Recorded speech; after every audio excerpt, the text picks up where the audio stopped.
আজকের ভিডিওটা একটু অন্যরকম। অনেক দিন থেকে ইচ্ছে হচ্ছিল একটা এমব্রয়ডারি জুয়েলারি বানাবো, কিন্তু ওই যে সময় করে উঠতে পারছিলাম না।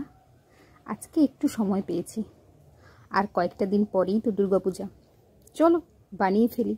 সময় যখন পেয়েছি নষ্ট করে তো লাভ নেই।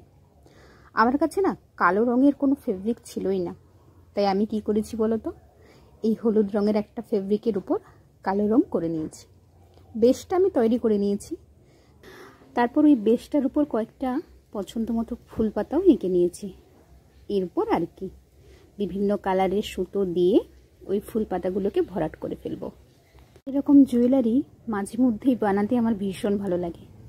তারপর এই টাসেলটা তৈরি করে নিয়েছি। তারপর আর কি আঠা দিয়ে এই ফেব্রিকটাকে পেছনে আটকে দিলাম।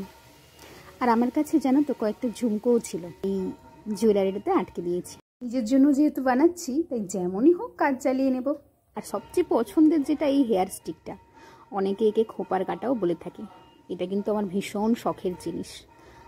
জুয়েলারিটা কেমন হয়েছে আমাকে কিন্তু কমেন্ট করে জানিও। টাটা।